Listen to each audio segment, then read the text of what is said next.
Okay, for the folks that are just joining now, webinar will be getting underway in about a minute or so. We just got to see the numbers of folks starting to dial in, so we'll just give it another minute or two, and then we'll get started. But while people are joining, what I might do is just pop up a wee poll as you're launching and joining. So if you've got a moment as you're just waiting for us to get started, just let us know a little bit about yourself in terms of where you sit in the job seeking space.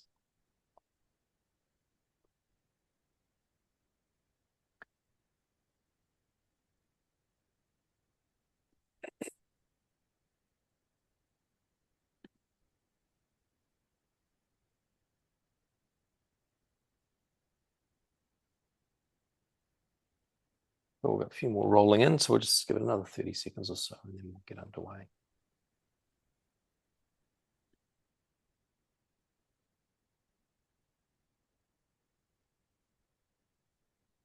Oh, well, welcome everyone. Tēnā koutou katoa. I'm called David Morrison, toku ingoa, ko ao te kai whakahaere matua o Do Good Group. Nō reira, tēnā koutou, tēnā tātou katoa. Welcome everyone to our webinar this afternoon. Got an awesome guest to share some great insights with you today, and so looking forward to hearing a little bit more from James. Just a little bit of housekeeping before we get started. We have a Q&A session, a Q&A box down the bottom of the screen. So if you have any questions you'd like answered after James has shared some great insights around cover letters and CVs, do please pop in your questions there, and we'll attempt to get through those at the end of the session. Should be heaps of time. We're anticipating being around 45 minutes all up in the timing. We have a few polls running throughout the talk as well. If you've just recently joined, we've got a poll running right now, and just looking to see what best describes you in terms of our audience today. Just helps us understand who we're talking to this afternoon.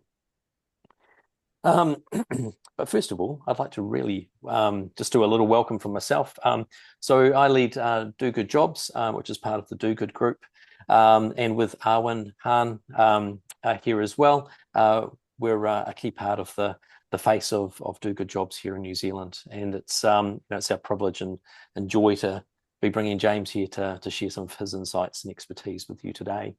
Do Good Jobs, for those that don't know, dogoodjobs.co.nz. Is New Zealand's leading purpose-led jobs platform. So for organisations that are prioritising people and planet over profit and basically want to leave the world in a better place, we want to be the home for all of those jobs. So really excited to see so many job seekers here today. If you haven't already, do sign up on Do Good Jobs, create some alerts, and keep an eye out for some really neat values-aligned jobs that hopefully you can apply for and be successful in. Have I missed anything, Arwen? Don't need to. Oh, great. Well, I'd like to introduce James Sauaga. Got that right. That's and James and I have been working around in the same kind of sectors for, oh gosh, probably a good 10 years or so, and we both got to know each other through different jobs and different industries long time ago. So it's a delight to be able to connect back in a different context here with you to James. So James, I'll hand over to you, introduce yourself and take us through a little bit about CVs and cover letters today. Cool. All right. Well, thanks, guys. Kia ora. I'm James. James Sauaga. I run a platform called hired.co.nz. It's been live for just over a year now. And before that, we spent about 8 months to a year building it. And it's really designed to help job seekers tailor their CVs and cover letters in the tough climate that we're in right now. So I'm going to share with you a little bit, very much focused on tailoring your CV, because I feel like that's the area that a lot of people kind of like sleep on. But most of what I share is pretty much what's under the hood of hired.co.nz. It's stuff that we've accumulated through our own experience over the last decade working in the employment space, and really kind of targets a lot of the areas where job seekers in New Zealand fall a little bit short. So Hopefully, you'll take some good practical nuggets away. I guess a little bit about my background. So, I've been in the employment space for about 10 years now. I first started working supporting skilled migrants that had come to New Zealand, who had come here with all this incredible skills and experience. They were extremely intimidating to me as someone who was tasked with helping them connect with employers. But the thing that I always found was, despite all of the incredible value and experience they really struggled to communicate it in a way that resonated with New Zealand employers because the way that we work here, the job market here is quite unique on the international stage.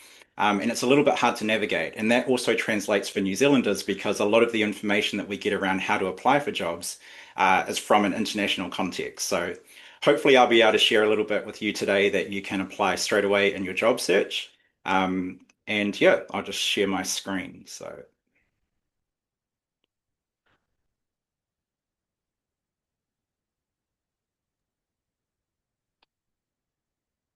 I'll all loiter right. along here alongside you, James, just in case any Oh yeah, questions pop up and I can chip in. cool. Are we good? We can see everything? Rock and roll. Awesome. All right. So I mentioned a big part. So I know the title was CVs and cover letters. Cover letters is a part that I think a lot of New Zealanders already tailor when it comes to applying for jobs. But an area that so many people, I keep saying sleep on, but they pass over is the tailoring of their CV, and they miss this huge opportunity to really put themselves ahead of the competition when it comes to applying for a job. So today I'm really going to share just some practical tips on how to make it really easy for yourself, and how to really tailor your CV in a way that's going to make you stand out amongst the competition. So there's three key areas I want to touch on. One is kind of really setting the foundation. The second is tailoring your skills, and then the third is kind of like the gold standard of tailoring your experience. And I think if you can apply these things, you will vastly improve your chances, and you'll see a tangible impact in the applications that you put out. So I'm going to start with a CV template, right? Now, if you're actively applying for jobs right now, the easiest thing you can do for yourself is have a really good template to start with. By the way, this that I've got on the screen is not a good template. So don't take this. I'll show you what a better one looks like. Um, the reason I want to put this up is because this is what you'll probably find when you go to most template providers. Canva's great, but this is what their typical resume template looks like. And it's because it's a very US style template. It looks nice and pretty, it's laid out nicely, but it's extremely restrictive when it comes to the quality of content that you can really put in there. Um, a couple of reasons why this double column layout is not the best option for you is because even if you look at the skills section, you've got a few bullet points here, but you can only use about 3 or 4 words per skill. And when you think about the competitive nature of jobs at the moment, you really need to be able to shine in these areas. And you don't want to have to restrict yourself to just the little boxes that they have on this. So I think you selecting a template that can grow with your needs is much better. The other thing is this is obviously designed for a one-page style. And I know so many people say, oh, we only want a one-page CV. Everyone says, oh, it's just one page. That is such an international overseas mindset, and it's not necessarily the case here in New Zealand.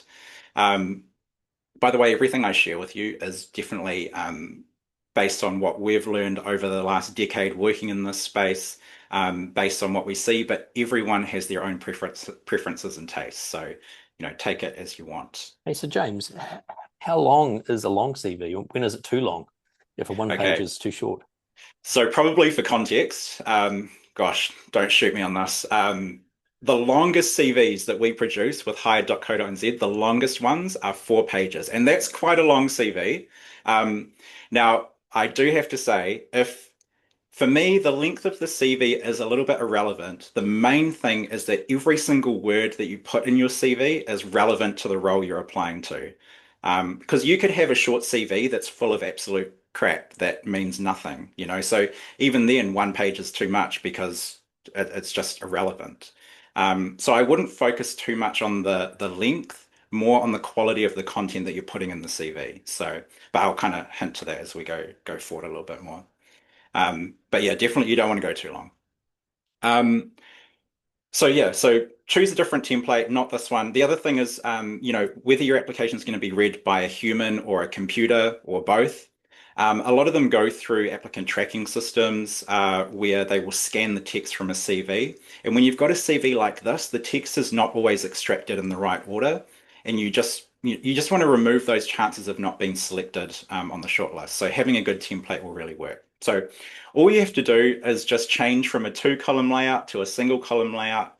Something like this just vastly makes it easier for you as you move forward. And I think having a strong foundation, a good template means that because formatting an application is part of the hard, that's half the job as well. Having it all formatted ready for you makes it so much easier because then you can just focus on content. So with this layout, you've got a skills section that can grow and shrink as you need it to. Don't be afraid to go over one page. It's normal.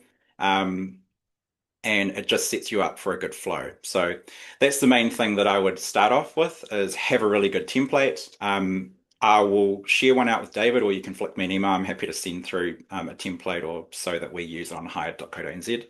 We'll Um, just highlight. We'll actually share out an email summary after the event to all participants, so we'll include that template with it.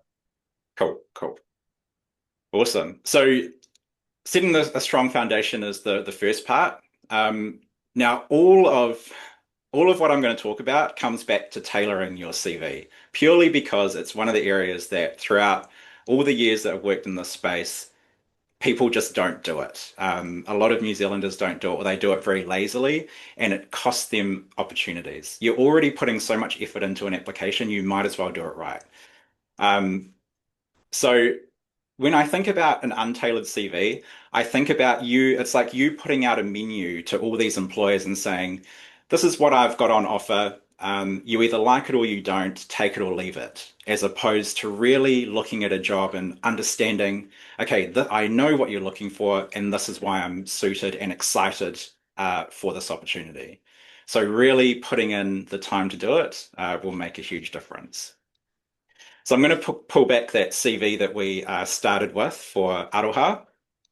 Um, and I've also gone and I've found a job. I found it on one of the greatest job posting sites in New Zealand, which is Do Good Jobs, and I've summarized it here. So this is for a community coordinator role. And the main thing I want to do is kind of just walk through a couple of steps that you can take to vastly improve the skills section of your CV. So right now we can see Aroha's skills. So Aroha has had a few years working as a admin and receptionist at a dental center, and before that she was a checkout supervisor at a supermarket. And so this is kind of like a general CV that she has, and she's listed here some skills that totally align with her experience. But the thing is that Aroha should be looking at when she's going to apply for a job, she should really be putting herself in the shoes of the employer and thinking, what is the employer really looking for? And also, what is it that excites her or makes her think I'm really good for this job? And so you can really start by just quickly scanning through the job ad and pulling out the key things um, that the employer is looking for, because it's actually really easy. So even just with a quick scan, we can see that obviously for the community coordinator role, they're looking for somebody that can engage with local residents. They can get programs and events up and running, very community focused. But there's also that element of admin and record keeping and stuff like that.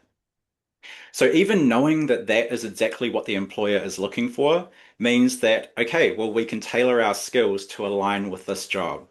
So even by making that quick change, we can replace some of these skills with skills that much more closely align with what the job is asking for. And this is important in two ways. One, because the person reading your CV, it could be a person that's reading your CV, so you want to capture their attention straight away. You imagine they're looking at 30, 60, or 100 CVs. What is going to stop them in their tracks and be like, okay, this person really understands what we're looking for? The other thing is that if a computer is reading your CV, by aligning your skills with what the job is asking for, you have a much greater chance of being shortlisted, to have human eyes over it. And that's in a case where human eyes are not going over it. So Um, just one point in here, James, really interesting in terms of this tailoring of skills. Uh, I probably know how you can answer this, but in terms of how creative folks get in terms of, I guess, rewriting those skills and tailoring them to the job they're applying for, obviously you need to have those skills. So it's making sure that you're still talking about skills that you actually hold, as opposed to kind of just playing back the skills that the job needs. Certainly. Yeah, 100%. There is no lying on CVs because you'll get caught out. And in this little country, you don't need that kind of tarnish against your name. Having said that, it's all about how you can find connections. So obviously, I've listed here skills from the job ad. The next step would actually be relating those skills back to your own experience. And this is kind of like that next level of tailoring your application so the person reading it is like, I have to meet this person. Um, so I've taken those skills, added them in. Even adding them in already is going to give me a better chance of being shortlisted. But the gold standard here is then giving context to those skills to show how you have used those skills in your career. So, for example, the first one, community engagement and relationship building. Um, Aroha works at the local dental centre, her ability to she meets the public on a daily basis. So that's something where she can tailor her experience to the requirements of the job. She engages with the community on a daily basis. So it's really just kind of reinforcing that you understand why the skill is important and how you've demonstrated it in your experience. Now, I do understand this can be quite a challenging thing to do, especially when you're under pressure to pump out applications. But we're in 2025, we have the most incredible tools at our disposal. So use AI for this. Like I'm not going to pretend that AI doesn't exist. We've built a whole business on it. But you can really use it to support you in your job search. So even something like this, you could use a prompt like this, where you can put in the job ad and your CV, whatever CV you have at the moment, and ask it to find the skills that the job is looking for and relate it back to your own experience that you've got.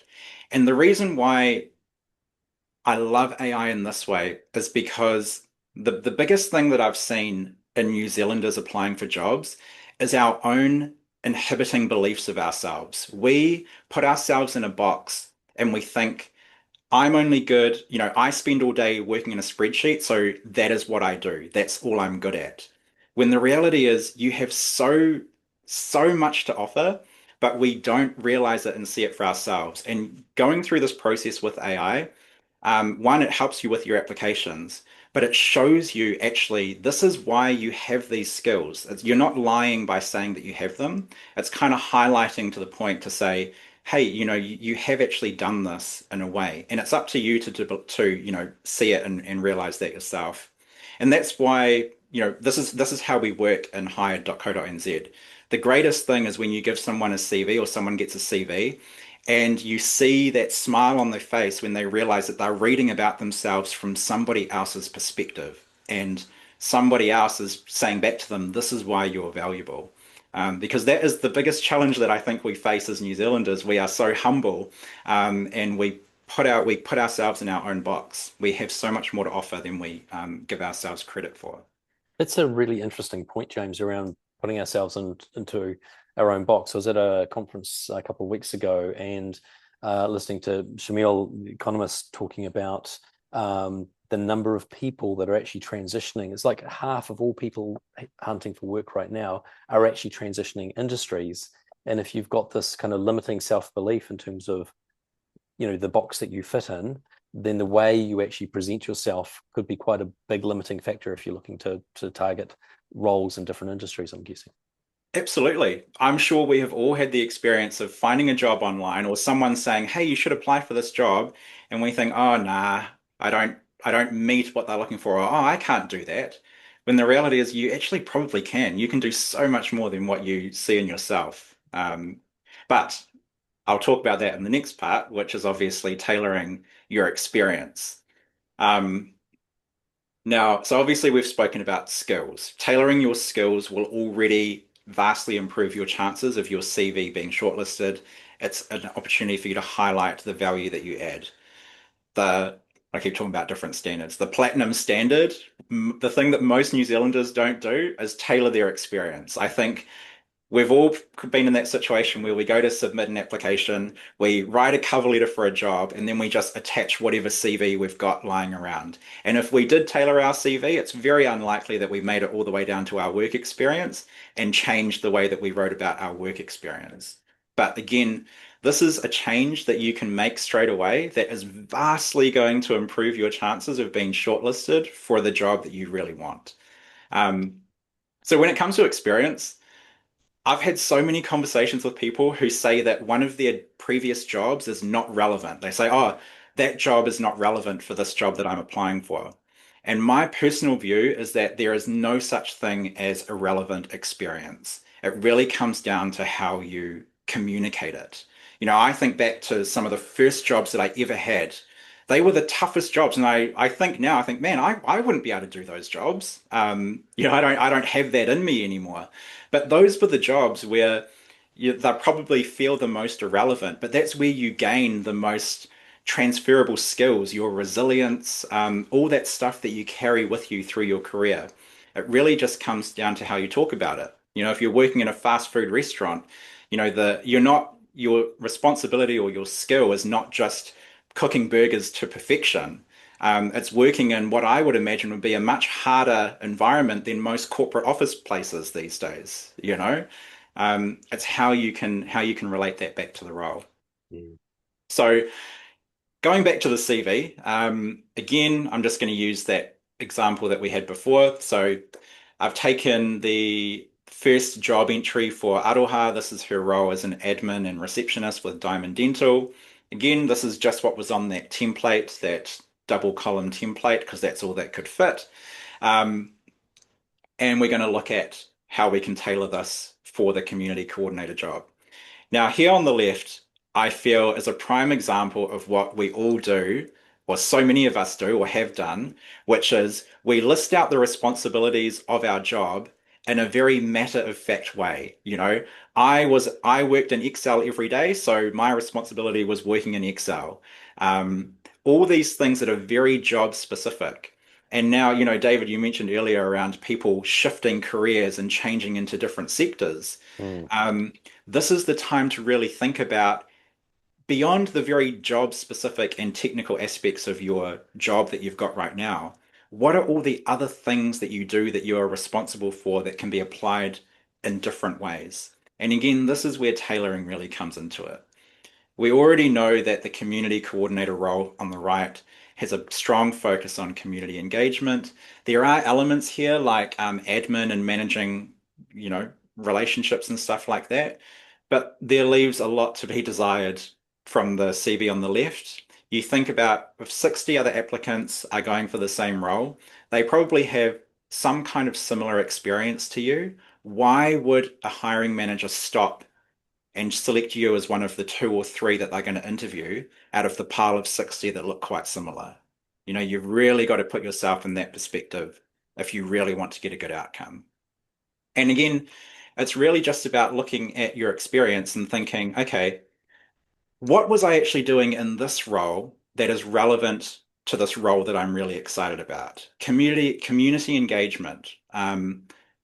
It's really thinking, put yourselves in the shoes of someone that's in that role right now.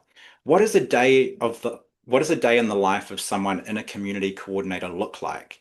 If you can really picture some of the responsibilities or challenges that you might have in that role, you can then find relation to the work that you're currently doing to show that you've experienced these things before. So things like community engagement. Yes, Aroha's role is to provide administration and reception services at the dental centre, but a big part of it that's relevant for this role is the community along with their whānau come in. They're in not a great shape always, so you want to make them feel comfortable.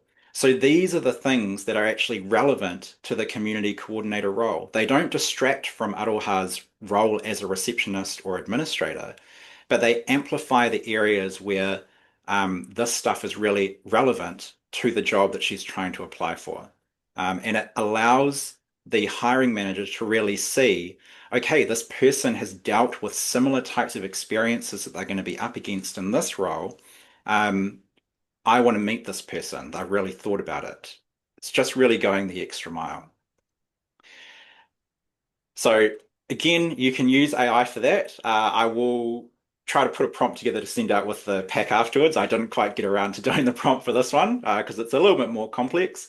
But all of this stuff, when I say use AI, this is the stuff that we've been doing for the last 10 years, in a manual way. Everything that Hide.co.nz is programmed based on the exact stuff that we would do if I was sitting in front of somebody. I'd ask them questions about the job they're interested in, um, and then look at how can I communicate that in their CV in a way that's relevant. We just now have the benefit of technology.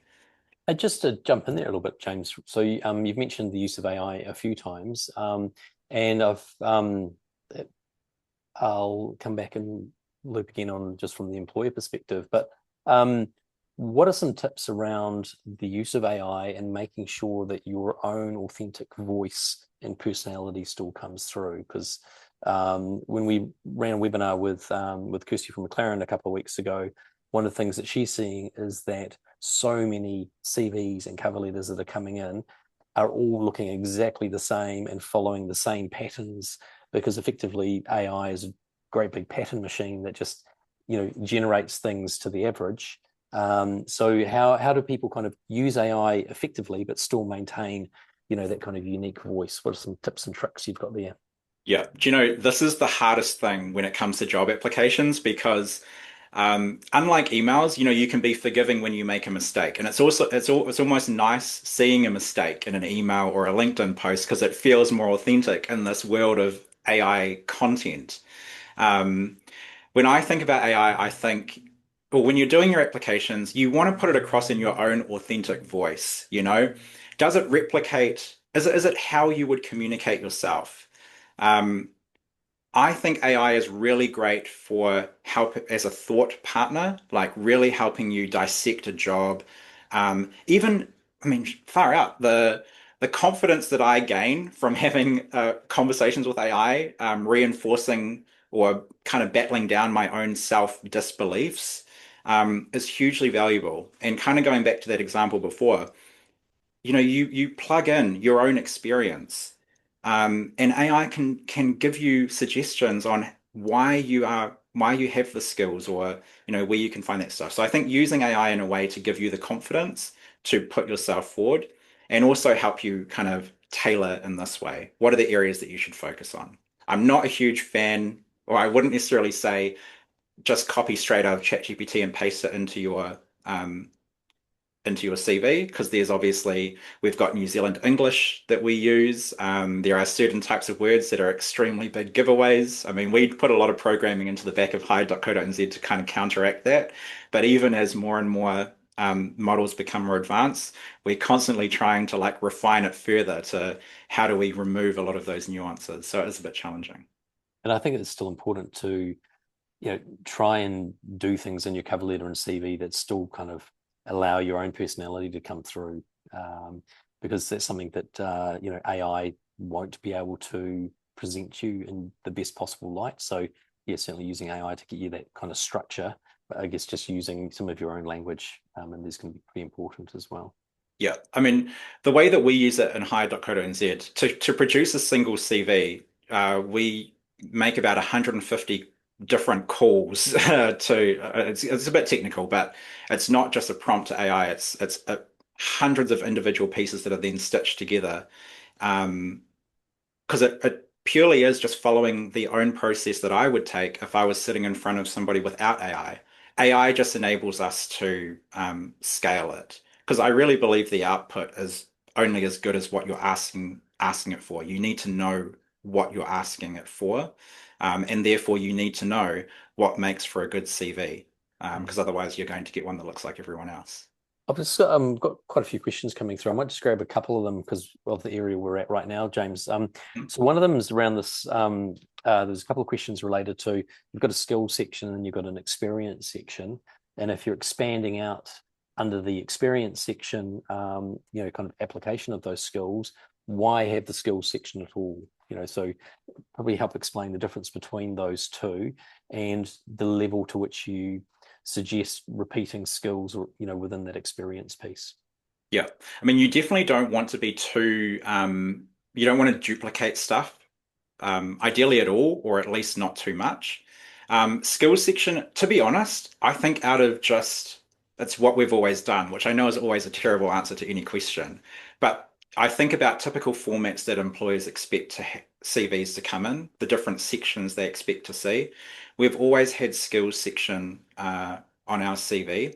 And I think different to your work experience, again, going back to my point, because a lot of people don't tailor their work experience, a lot of it is very matter of fact, job specific.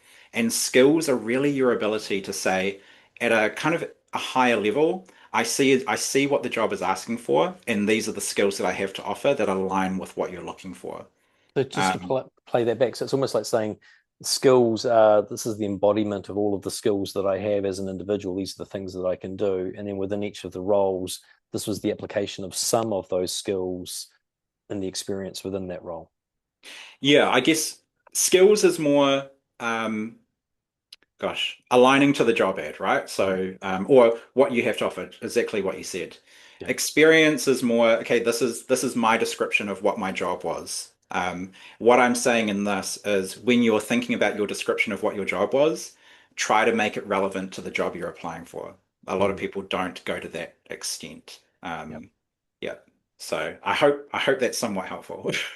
Absolutely. I've got one other question. So, um, the question here around the idea that all jobs have got relevant experience, but as people end up later in life, with sort of decades of work experience, sort of looking at myself in the mirror here, how do you balance the how much detail you put, when you've got so much to kind of share?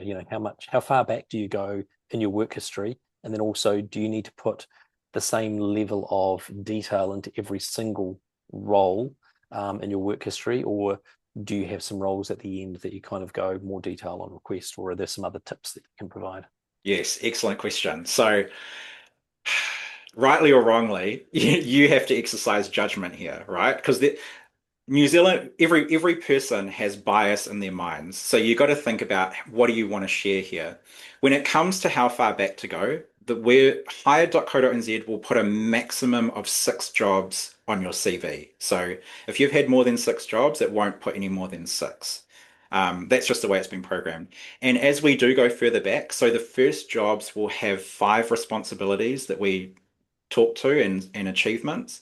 And then as we get to the last jobs, we've really stripped it down to just a few key responsibilities that are related to that job. Um, so it really is up to you to kind of exercise judgment on which ones to amplify or emphasize based on their alignment to the role you're going for. But I really would, if you've had jobs that are 30 years ago, you've probably had more recent or relevant experience than Mm. those roles. And you do also, like I know this is a controversial topic, but like I said, human beings naturally have bias in us, and you kind of want to remove anything that might cause any sort of questions. Yeah, Mm. yeah, Uh, exercise judgment is how I would say. But also length of CV. Like I say, we don't go any mm. further than 4, and that's a long CV. Yeah. Just one more question related to this. So, someone's put a question in here around, and this is in the context of ageism, and which is definitely alive and well in the market. Just where you said some jobs are perhaps not relevant to the role you're applying for, should you cut those out entirely from your CV and then you end up with kind of continuity gaps in your recent work history, or do you just put them in as kind of a short placeholder to say doing stuff, but here's the more interesting, relevant things? This really is a case of exercise judgment. It's case by case. Mm. I like I said, I believe there's no such thing as a relevant experience, but there is more relevant experience and less relevant experience. Because there would be cases where you don't want to put everything on your CV. If you've had 12 jobs or 10 jobs or even 7 jobs, some of those older jobs, while they are relevant, you can find relevance, they're not as relevant or recent as your later experience, which is what I would focus on. There's so many different factors that come into it. It's really down to exercising judgment. Um, yeah, I know that's not a great clear answer, um, but judgment. There are situations where obviously we have work gaps. Like obviously we've just been through a major situation in New Zealand where people um, have left their roles. They might have taken on something that is a little bit left field relative to the career trajectory or path that they were on. Um, and I just think again, you could make that a shorter entry on your job. I still think there's relevance there. But you could make it shorter and again just find the relevance of that to the job you're going for. But if your second to last job was highly aligned to the job that you're going for now, um, then emphasize that on your CV.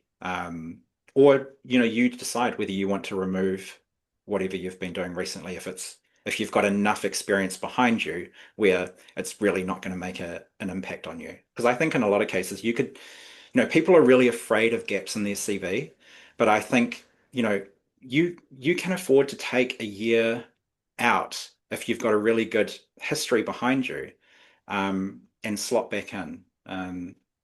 That's just, yeah, my opinion. Cool. Thanks, James. Cool.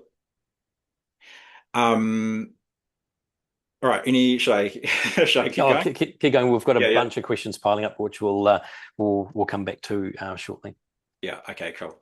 Um, well, yeah, so I guess, we talk about tailoring your experience, which you absolutely should. It's just these things are just going to move the needle for you so much further because either the person reading it is going to see, okay, this person is exactly who we're looking for, or the computer reading your CV is going to be like, ding, ding, ding, keywords, keywords, on the shortlist pile. You just got to take these opportunities up. The other thing is with your work experience, something that we always really love to see is achievements. So, you can talk about what the responsibilities were in your role, but achievements really kind of show the extra value that you bring and how well you did the role. And especially if you can find achievements that relate to the job that you're looking for. When we look at achievements, anything with like a tangible number is really strong. So things like a number of reviews that you managed to get, a percentage increase in something that you were responsible for. Anything like that is really helpful. But outside of that, an achievement could simply be um, receiving really good feedback on something from the community or from a partner stakeholder organization. If you're going for this community coordinator, um, some kind of anecdotal feedback Mhm. might be really valuable. Just think about those extra things. Your job entries should not just be a list of tasks. It should really tell the story of what you did for the 2 years that you might have been in that role. You did a lot more than 3 bullet points. Hey, James, just jumping in. So someone had put a comment in here saying they removed their achievements section from their CV because they felt it looked amateurish and potentially irrelevant to a hirer, and was asking some good tips to make your achievements look good. And from what you were just saying, actually, what makes it look good is actually putting your achievements into the context of the role or the roles that you've held and the work experience that you've had, rather than it being a kind of a separate bulleted list of things you've achieved. Totally, you absolutely could. Like the way that I've done, I don't know if you can see my mouse. The way that I've done these 5 responsibilities, the way that you describe those could also be written in a way that highlights an achievement kind of nature behind it. So community engagement, you can, you can talk about it to make it relevant to the job you're applying for. But if there's some kind of achievement that you had that relates to community engagement, something measurable, um, by all means, put it in there. Yeah, again, it comes down to personal choice and what you like. Achievements are really strong. If you've completely removed achievements from your CV, then I would really hope that you're incorporating kind of wins or that stuff into your responsibilities, or however you're talking about your job. Because the main thing is, you think of the 50 other people that are applying for the job, they probably had similar responsibilities in whatever context they have, but how good did they do their job? How valuable are they? Um, that's the differentiating factor that you really want to highlight in your applications. Why you? 50 applicants, why are you one of the two people that are going to get an interview? Mm, Yeah. So I hope that's helpful. thanks. Cool. So obviously, I mean, I realized that was a very quick fire. This was like a 20 or longer than 20, 30 minute presentation. I'm factoring the questions in there. Um, you know, Obviously there's so much that goes into your job search, and it's really hard because we're not really brought up to really know how to write CVs and how to do a good job application. For most people, it's not something that you do every day. It's not something that you even do necessarily every year. It's only when you need to do it. So it's completely understandable that it's so overwhelming or frustrating, because it's not a skill that you're sharpening every single day. Um, but these are the things, if you are doing it now, if you're looking for a job or when the time comes that you find an opportunity that you want to go for, these are the things that you can do to really stand out in the market, because it is a competitive market. There are a lot of really incredible people out there. It really comes down to how well you showcase your skills and experience, your value, um, but also passion for the job that you're applying for. Now, so I think just one thing I'll leave with in terms of the slide. This here, so obviously we changed to a single column layout. What I try to do is when I'm doing a CV, if I can include, and again, everyone's got a different opinion, but I try to include a personal statement, the skills section, and my most recent or relevant or whatever the first job is in your experience. Ideally, you try to include that on the first page of your CV, so it's all there, nice and easy to read for whoever the hiring manager is that's sitting up in bed at 11 p.m. reading through hundreds of CVs. Um, you just want to make the stuff as easy as possible to find, so that the focus is on the content, not getting frustrated because they're darting all over the page trying to find something, because they just won't, not if there's a lot of competition. So. Awesome. Those are just a few practical tips that hopefully you can take away and implement straight away. But there is a lot more to it. So, Thanks, James. There's been some yeah. really useful stuff, and we've got about 16. We've answered about 11 questions, and we've got about 16 to fire through. So we might I'll do a quick fire of questions at you, and yeah, see if we can get through these in the next sort of 5 minutes or so. Cool. So, Okay. applying for a job at the moment. Any tips to make my cover letter really strong? We obviously haven't talked about cover letters so much today. Yes, no. So I haven't spoken about cover letters. Cover letters, okay. Don't use a template for a cover. I mean, use a style template, but the worst is using a templated cover letter where you're just changing the name of the job title, and not personalizing it. I feel like anything like this, you put a lot of effort into applying for jobs. If you're going to do it, you might as well do it right. Otherwise, you're just wasting your time. Mhm. Because these are the things that come through so clearly, for the person reading it, especially when they've got so many to compare them to. Um, so, but also the cover letter is really your chance to spotlight the most relevant aspects of your experience.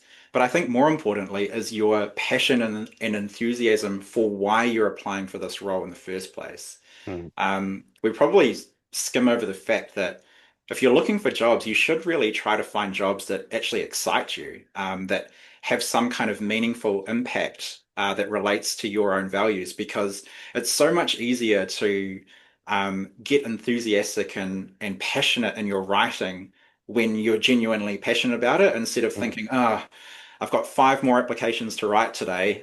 Copy paste, mistake, bland, bland. I think you're wasting your time. Awesome. How important is it to have a profile section, given that you're already covering most of it in your cover letter or in your CV? Yeah. everyone will have different opinions on it. I like to include it again, an element of standardness, but also I really think if you're tailoring, so you should definitely tailor the profile section of your CV. But this is where you can really sharply start off with um, some kind of relational element. So, for example, if you've found a job on Do Good Jobs that has a real good social cause behind it that you're genuinely passionate about, I feel like your personal statement is a way for you to tell your kind of career story in a very, very succinct but impactful way. So, there will be something in your life that sparked your interest in community engagement or community activity, for example. So, your personal statement is a really good place for you to put a bit more of like the passion behind, what drives you as a person. So I would definitely do that. But it's also sharp to the point. Like you don't want a waffly personal statement. You want something that is, this is what I am, this is my experience, this is what I'm really passionate about, and then flows on to the rest. Cool. I've got several questions here related to AI. Is using AI pretty much the norm these days? I can pretty much hard answer yes to that. And you're probably seeing that too, James. And also, when we were chatting with Kirsty from McLaren a couple of weeks ago, yeah, she sees so many come through that are obviously done through AI. So I think what we're picking up from today is that if you are using AI tools, it's so important to bring through that authentic self, overlaid into that. So AI is just helping you collate the materials or the ingredients. You still need to bake the output, I guess, in terms of, if we're going to kind of put this in a baking terminology to 100%. I bring this mean, together. our applications are AI generated using a lot quite intense detail. But I would still say, consider it an 80% done. You've got to add your flavor to it. You've got to add your personality to it. It's a great starting point. Mm, And you do get a good through Hired, you do get a really good starting point. But even using AI, if everyone else is doing it, which a lot of people are, um, how do you differentiate yourself? These are the yeah. things you got to think about. And it really, your differentiating factors are those things that AI can't necessarily see in you. It's your passion, your enthusiasm for the job that you're applying for. Yeah. These are the things that come through. Um, do employers negatively view use of AI on CVs and cover letters, believing it might be indicative of the candidate actually having poor writing skills? I have some thoughts on this, but I'm interested in yours, James. Do you know what? I think your thoughts would be far more educated than mine, so I'll go with yours. I'll take that pass back. I think it will come down to the role. If you're applying for a role that actually has writing as a core part of its requirements to fulfill or perform that role, then I think heavily using AI to present your writing skills is probably misrepresenting yourself, and really super important to show what your writing skills look like. If the role doesn't really require writing skills, and perhaps it's a different type of skill set that's requiring, then using AI tools to help kind of polish and present your skill sets into the best possible light, I think is appropriate. So comes back to it depends, and it's about tailoring to the role. I also think there's a lot more value than just generating content for your applications, because Yeah, I mentioned that passion side, but you know, before this was a thing, we always encourage you should always have your applications proofread, spelling mistakes, little grammatical formatting errors. I mean, now you don't have to bug every member of your household to get them to read through your applications. You can actually get AI to have a scan through and kind of give you feedback on it. So that's a really helpful way to use it as well. Just checking on time, James. We're about 1:15. Are you okay to go for about another 10 minutes or so? Because the questions are coming in faster than we're answering them at the moment. And any Yeah. questions we don't answer, we'll make sure that we'll answer them offline and include them into a bit of a summary as well. Cool. Cool. Um, uh, So there's one here around feeding job descriptions in your CV into ChatGPT. Is that kind of okay? And second question, are employees using AI to filter job applications? And what are suggestions for navigating that? I've got some really strong views on this. And one of the things I think is in this current state of AI hype at the moment, we're seeing AI being used pretty much everywhere. So From the job seeker side, I think it was 70 odd percent of the folks on the call today indicated they're using AI to tailor CVs and cover letters. At the other end of the spectrum, you've got employers using AI to generate job descriptions, to generate job ads, and then you've got these applicant tracking systems or HR tools that have got AI in them and starting to do matching. And so what you've got is fully AI generated content being matched by AI tools, and there's no humans in the process. And so I think what we are going to see is people starting to step back a little bit more from handing over the keys to AI and more using AI as a supporting tool set. It'll still be there to help support and navigate and provide information for employers, but I don't think it's going to be, I don't think employers will just hand over the keys entirely to AI from a job matching perspective, particularly with the native biases that are built into these training models.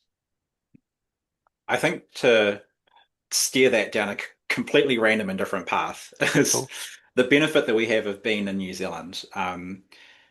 You know, so much of the opportunities that come to us are not necessarily through formal pathways. And I realize Mm. that counteracts the work that we do at hire.co.nz and, amazing job posting sites. But Yep. a lot of it is also through the relationships that you have. Generally, we are connected to somebody that's connected to somebody that has something going. And I think if you are actively working on your job search at the moment, don't disregard Your um, network.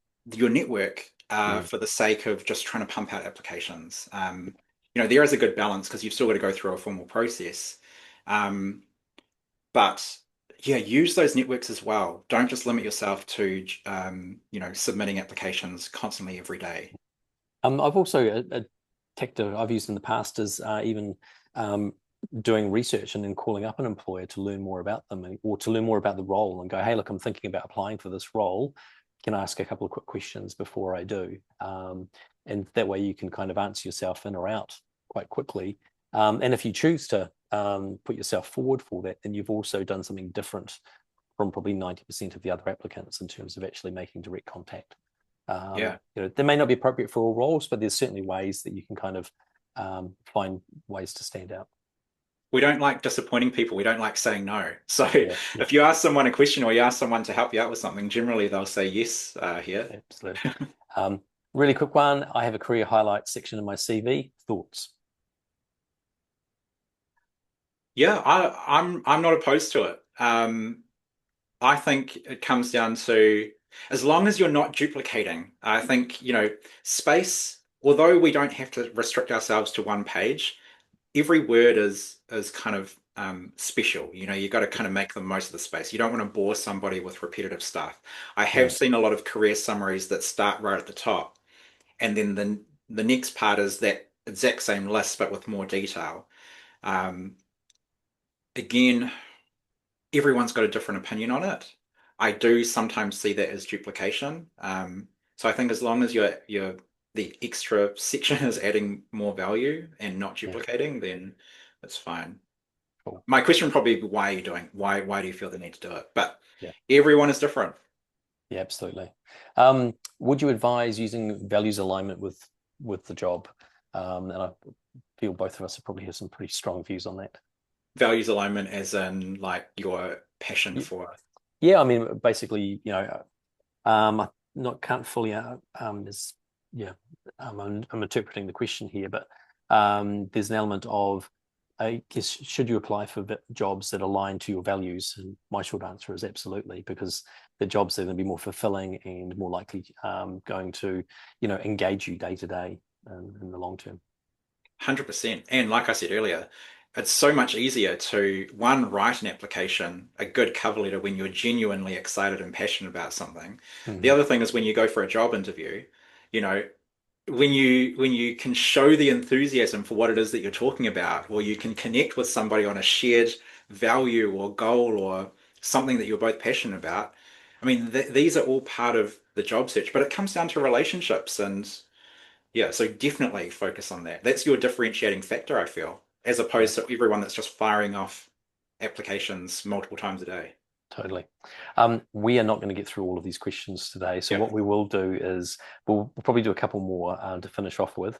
But we'll make sure we'll go through every one of these questions afterwards. And James, are you okay spending a little bit of time providing an answer to all of these? And what we'll do is we'll wrap these up in a blog post from Arwen, so we can kind of just we'll make sure they're all anonymous, but provide some really good kind of FAQs at the end of this content that we provide out. Yeah, sounds good. Cool. Got an interesting one here. I've spent a substantial period of time leading in a highly specialized organization. What's the best way to present this so it is viewed as a strategic asset rather than narrowing my chances in a competitive process? Oh, that is a good question. Mm. I feel this is probably a little bit left wing. My immediate thought is if you're in a highly specialized space, who are the other people that you can connect with that are also in that highly specialized space? For one, because you probably have very unique skills. Um, Other than that, I would just go back to the same. Um, you've got your unique value that differentiates you from other candidates. How do you highlight that in a way that's relevant for whatever role you're going for, whether that's in the same highly specialized space or something totally different? There are points of your experience that are completely relevant for whatever job you want to go for. Totally. And I think it's the um, seeing yourself as a strategic asset. So like if you've led for a long period of time in an organization, you've actually become a significant asset to that organization. You've developed institutional knowledge. You've been able to apply that knowledge to the role. You've possibly been in a position where you've mentored and helped grow others through roles. You've seen people come and go. So there's lots of skills there that's I think will be super useful. We That used you to can have a lot communicate. of conversations around overqualification. People would say, oh, I'm overqualified, and I get shut down because I'm overqualified. And Mm. I imagine that would be a lot of the case, for the last couple of years that we've had. Again, it comes down to relating your experience to the role that you're genuinely going for. Yeah. Yeah, Um, I've got one here that's interesting. So I've transitioned from legal expertise of 24 years to now counselling for 3 years, and I've admitted my legal experience for search for counselling positions. Would that look insufficient? And I'm thinking maybe there's a case to show some of that, that legal expertise and that depth of work history. I mean, the first things that come to my mind, not that I know anything about the legal profession, are I imagine you would have had some very confidential, in-depth conversations with some of your clients on very Mm. sensitive topics. These are all Yep. very, I imagine, not being an expert in either, these are things that directly relate to your ability to be great in the new role that you want to go for. Um, Nothing is irrelevant, especially that. I feel like there's huge relational factors there. We'll finish with this last one because it's specific around AI and hire.co.nz. Um, so yeah, and then I think we might draw it to a close after that because we've still got more questions rolling in. Yeah. So AI and LLMs are dependent on prompts and knowledge, feeding the model from insights and clarification. How does hired.co.nz onboard new applicants to guide them through the process to create a refresh CV from which to use as a baseline for tailoring? Yeah. Okay. So hire.co.nz is a kind of done for you solution. So when it was really built, I think about myself 2 or 3 years ago or throughout my career, I would pass up on opportunities because I didn't have time to write a really strong CV or cover letter that I would be proud to put my name on. So I just didn't apply. So hire.co.nz is not necessarily a learning platform. It's more of you want to submit an application for this job. It should be really tailored. So it does it for you. You just click a button and it tailors your CV. It does a completely new tailored CV and cover letter for that job, which again, I like to think of it as like an 80% starting point that you Mm. kind of tweak and modify based on your own experience. So obviously you learn a lot through going through it, but unless your job is writing CVs and cover letters every single day, you really just need a CV and cover letter to get the job that you're genuinely passionate about or to move forward. And so that's the problem that we try to solve is helping people see the value and communicate the value that they have, no matter what their experience. Mm. Because so most of us don't see it in ourselves, and definitely can't communicate on paper. So that's what Hire.co.nz does. Wonderful. Thanks, James. I think on that note, because we've still got about 16 questions remaining to be answered, so we'll take some time to come back and get some written answers to all of those, and we'll put out a summary email with the recording of this webinar to everybody that registered. So I just want to say a huge thank you to everybody that joined this afternoon. James, you've shared some great insights and some, I think, some really useful tips for people in the job seeking space. And for all of you that are doing the hard graft right now, looking for roles, don't give up. There are good roles out there, and and hopefully these tips today will help you in that journey. So thank you all. Thank you, James. Thank you so much. Ka kite anō team. Yeah.